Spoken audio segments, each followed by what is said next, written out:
Hello student, स्वागत है आपका हमारे केमिस्ट्री के नए टॉपिक के साथ। आज का हमारा टॉपिक है संध्यार तेईस के पेपर जो का रसायन विज्ञान का जो पेपर था आज उसके हल के ऊपर है, यानी किस तरह से हमें पेपर को करना था आज हम इस वीडियो में उसको पढ़ेंगे।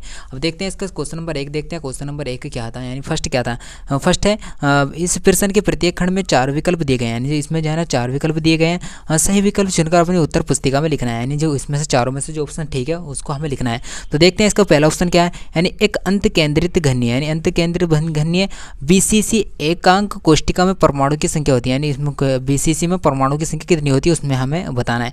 तो हमेशा याद रखें बीसीसी में जो परमाणु की संख्या होती है वो कितनी होती है, 2 होती है, यानी बीसीसी में परमाणु की संख्या 2 होती है। तो हमारा ऑप्शन नंबर इसका दूसरा सही है। इस तरह से हम इसके जो है ना ऑप्शन नंबर दूसरे सही करना था। अब इसके जो है ना क्वेश्चन नंबर दूसरा देखते हैं, यानी क्वेश्चन नंबर दूसरा क्या है। क्वेश्चन नंबर दूसरे में जो है ना हमें न्यूमेरिकल से दे रखा है, न्यूमेरिकल से यानी 3.0 ग्राम एसिटिक अम्ल यानी 80 ग्राम बेंजीन में विलय है, तो विलयन की मोललता ज्ञात कीजिए, यानी जो हमें न्यूमेरिकल्स दे रखा है। इस न्यूमेरिकल्स को हल किस तरह करना है अब हम इसको देखते हैं। ये हमारा न्यूमेरिकल्स है, यानी विलय क्या है हमारा एसिटिक अम्ल। एसिटिक अम्ल की मात्रा कितनी दे रखी थी, यानी 3 ग्राम दे रखी, हमने 3 ग्राम लिख दी। फिर है विलायक क्या बेंजीन, बेंजीन की मात्रा बराबर 80 ग्राम। इस तरह से हम जिसका मान दे रखा था उसका मान को उतार लेंगे। फिर जो है ना विलयन की मोललता बराबर क्या है, यानी विलयन की मोललता इसमें निकाल लिया है, विलयन की मोललता हमें निकालनी है। अब हम इसका जो है ना सूत्र लिखेंगे, यानी सूत्र क्या होता है उसको लिखेंगे, यानी सूत्र होता है मोललता बराबर पदार्थ की मात्रा बटे अणुभार बटे विलायक का भार किलोग्राम। इस तरह से हमारा सूत्र होता है। सूत्र को हम जो है ना विलायक का जो भार है इसमें ग्राम में दे रखा हमें किलोग्राम में लिखना है सूत्र में।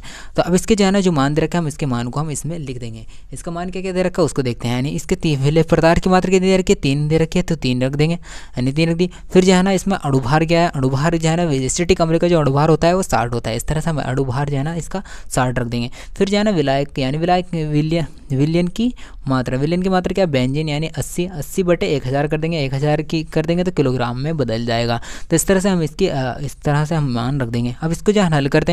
हल करने के से पहले जहाँ इसकी जो है ना जो शुरुआत की जो भिन्न होती है उसको हम ऐसे ही उतार लेते हैं, लेकिन जो दूसरी जो भिन्न होती है उसको जो है ना नीचे वाली संख्या कहाँ पहुँच जाती है, ऊपर पहुँच जाती है, यानी 1000 और नीचे वाली संख्या ऊपर वाली संख्या नीचे आ जाती है। इस तरह से हम इसको कर देंगे।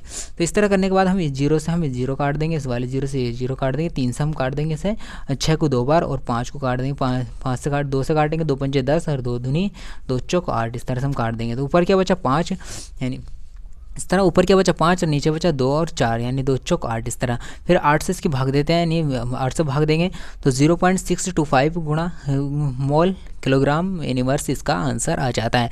इसका आंसर हम जब हमारा आ जाता है तो इसमें हम उसमें देखते हैं हमारा आंसर मिलाते हैं, यानी इनमें से हमारा कौन सा आंसर ठीक है, यानी इस तरह से हम इसका आंसर को देखते हैं। यानी 4 ऑप्शन दे रखे हैं इसमें। अब इसमें देखते हैं हमारा 0.625 कौन सा आता है, यानी ये भी नहीं है, ये भी नहीं है और ये भी नहीं है। इसमें जो है हमारा तीसरा ऑप्शन ठीक है, यानी 0.625 मोल किलोग्राम यूनिवर्स से हमारा जो तीसरा जो ऑप्शन है वह हमारे आंसर से जो है ना मिलता हुआ है, यानी कौन सा ठीक है, ऑप्शन नंबर 3 इसका ठीक है। इस तरह से हम इसके 3 ऑप्शन को ठीक कर देंगे। इसका जो है ना अगला क्वेश्चन देखते हैं। अगला क्वेश्चन क्या है, अगला क्वेश्चन है प्रथम कोटि के एक अभिक्रिया के लिए वेग स्थिरांक का मान दे रखा है, यानी 2.0 गुणा 10⁻³ सेकंड यूनिवर्स है। इस अभिक्रिया की अर्ध आयु ज्ञात कीजिए, यानी अर्ध आयु इसकी क्या है उसको हमें बताना है, यानी वेग स्थिरांक के का मान हमें इसमें दे रखा है। अब इसके सूत्र को इसके न्यूमेरिकल्स को देखते हैं। इसके न्यूमेरिकल ये भी न्यूमेरिकल्स है, इसके न्यूमेरिकल्स को देखते हैं किस तरह से हमें हल करना था।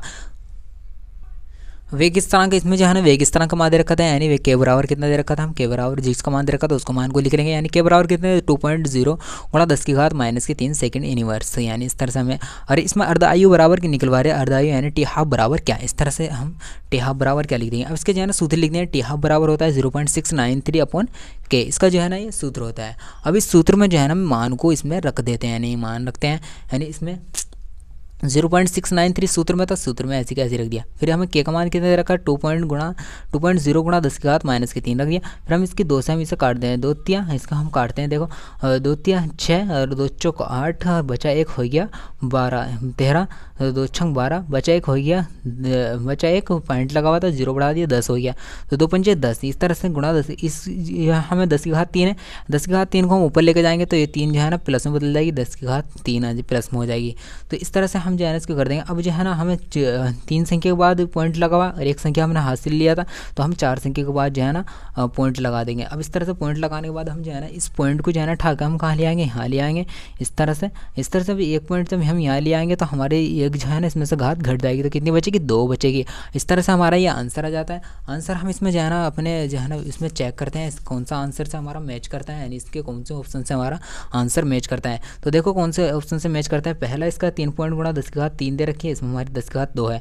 इसमें देखते हैं यानी 2.465 3.465 गुणा 10 की घात 2 सेकेंड। तो इस तरह से हमारा दूसरा ऑप्शन हमारा इसके सेम आता है। इस तरह हमारा दूसरा ऑप्शन इसका ठीक है। इस तरह से हमें इसके न्यूमेरिकल्स को करना था। अब इसके अगला क्वेश्चन देखते हैं। अगला क्वेश्चन क्या है, अगला इसका देखते हैं। अगला है डीएनए में क्षार उपस्थित नहीं होता, यानी इसमें से जो है ना डीएनए में से कौन सा क्षार उपस्थित नहीं होता, क्षार उपस्थित नहीं होता। तो डीएनए में जो है ना क्षार जो होते हैं वो 4 होते हैं। एक तो होता है एसिडीन होता है, एसिडिनिक डीन होता है, और एक होता है साइटोसिन होता है, और एक होता है ग्वाटीन होता है। इस तरह से हमारे 3 जो है ना ऑप्शन इसमें है, यानी जिसमें क्षार उपस्थित होता है वो हमारे 3 है। लेकिन चौथा जो है ना यूरेसिल में जो है ना हमारे उपस्थित नहीं होता है, यानी क्षार उपस्थित नहीं होता है। तो हमें बताना क्या था, डीएनए में क्षार उपस्थित नहीं होता, तो हमारे डीएनए में क्षार कौन से उपस्थित नहीं होते, यूरेसिल में। तो इसलिए हमारा 4th जो है ना ऑप्शन इसका ठीक है, यानी यूरेसिल में जो है ना उपस्थित नहीं होता, क्षार जो है उपस्थित नहीं होता। अब इस तक जो है ना अगला ऑप्शन देखते हैं। इसका अगला ऑप्शन क्या है, यानी अगला ऑप्शन ये है आईयूपीएससी नाम बताना। आप इसमें जो है ना आईयूपीएससी नाम आपको कमेंट्स में बताना है। इसमें 4th इसका जो है ना कौन सा ऑप्शन इसका ठीक है, आप कमेंट्स में बताना। आपको अगर ये क्वेश्चन नहीं आता, आपको डाउट है इसमें, तो आप कमेंट्स में बताना कि इसमें डाउट है, तो आप मैं इसको क्लियर करा दूंगा। यानी इस अगली वीडियो में जो है ना हम इसको बता देंगे, अगर आपको कमेंट्स में बता दें कि हमें इसका ऑप्शन नहीं पता। अब इसका अगला देखते हैं। हिंसबर्ग अभिकर्मक है, यानी हिंसबर्ग अभिकर्मक कौन से में है, यानी हिंसबर्ग अभिकर्मक कौन सा है, इसमें देखते हैं। यानी एथिल ऑक्सीलेट है, इसमें नहीं होता। ट्राई मेथिल एमिनियन है, इसमें भी नहीं होता। अब बेंजीन क्लोराइड होता है, इसमें भी नहीं होता। लेकिन हमारा जो है ना तीसरा ऑप्शन इसमें ठीक है, यानी बेंजीन सल्फोनिक क्लोराइड में हमारा जो है ना हिंस अभिकर्मक है, यानी जो बेंजीन सल्फोनिक क्लोराइड है वो हमारा हिंस अभिकर्मक है। इस तरह से हम जो है ना इसके 4th इसका तीसरा ऑप्शन इसका ठीक है। इस तरह से अगला क्वेश्चन है, यानी इसका अगला देखते हैं। यानी 2 है, यानी 2 जो है ना हम अगली वीडियो में कराएंगे। यानी इसके न्यूमेरिकल्स है। इस तरह से के जो और क्वेश्चन है इसमें 2 न्यूमेरिकल्स हैं। ये इस न्यूमेरिकल्स को और इन क्वेश्चन को जो है ना अगली वीडियो में कराएंगे। तो आप जो है ना वीडियो अच्छी लगी तो लाइक करें, कमेंट्स करें, और चैनल को सब्सक्राइब करके रखें, बेल आइकन की घंटी दबा के रखें, और जिससे कि आने वाली वीडियो सबसे पहले आप पर पहुँचे।